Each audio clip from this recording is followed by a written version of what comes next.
Hey guys, it's Ewok Pilot here, and today we're going to be taking a look at this custom UCS scale MTT.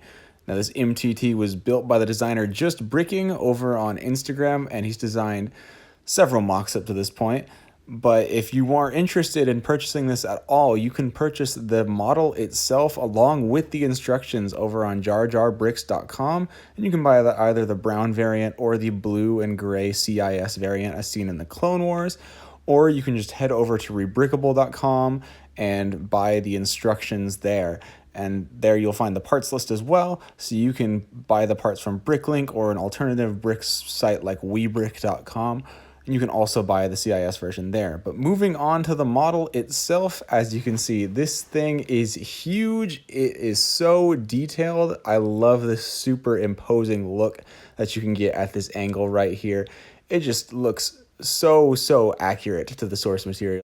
And as you can see, that the front side is very detailed. It's got so many different interesting shapes and angles that all come together very satisfyingly. Now moving back, you can notice there's no knob on the side, and we will get to the feature that you all want to see in a little bit, which is that droid rack.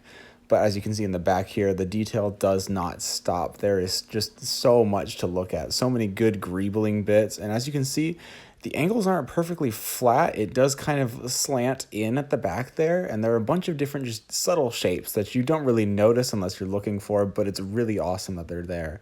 One of my favorite uses there is that pistol piece you can see, and actually this hatch right here does open up, though it's not the most stable. As you can see right there, the back just pops off as I try to pull it out, but you can open this hatch up all of the way to reveal a little bit of an interior in there. Let me just do my best to get some light in there for you guys. You can take off the roof, but this is made with reddish brown and it is very brittle, and I am way too nervous to even attempt that. So we will not be taking a look at the interior details very much here. As you can see, moving back up to the front, the detail just continues. I just love how well it comes together. And now everyone's favorite, the droid rack.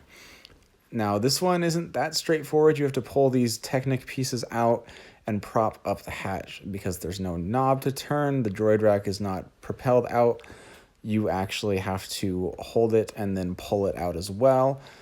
And then you just basically just grab onto the rack and you just start pulling on it. And you can see it's not on like a track like the official Lego set. It's got these little scissoring Technic lift arms, which you will see a lot better once it's all the way out. But as you can see, the droid rack is huge and very detailed. Actually, the mechanism it uses is very accurate to what we see in the Phantom Menace. But this droid rack can hold up to 50 battle droids. As you can see, we got 25 on there. Only half of it is filled out because I do not currently have 50 battle droids. As you can see, there is the full mechanism in there. It is very flimsy and fiddly because of the way it's built to be accurate over functional. And retracting it back in is actually where it gets kind of difficult because it needs to go in perfectly. Otherwise, you can see here, it just catches and you can't push it back any further. So you kind of just gotta mess around with it a little bit, pull it back out a little bit, and hopefully you can just get the right pieces lined up where they need to go.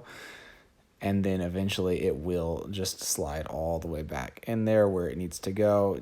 Nice and snug-like, and it's an incredible looking model. It's not meant for play, it is meant for display, and I think this would work really well in any kind of mock. The building experience was pretty good. It did not take too long. Of course, the hard part with these mocks is just finding all the pieces in the massive pile of unsorted parts. But I would say this is well worth it if you bought it on Jar Jar Bricks for around the $800 price point, or if you paid around that same amount for the instructions and the parts. I highly recommend checking out more of Just Bricking's models. He's got an incredible backlog of separatist builds that I definitely think are worth your time to check out. But that is going to do it for this review today. I would appreciate it if you would subscribe and like the video if you enjoyed it, and let me know what you think of this new style I'm trying out. But anyways, we'll see you in the next one, guys. Goodbye.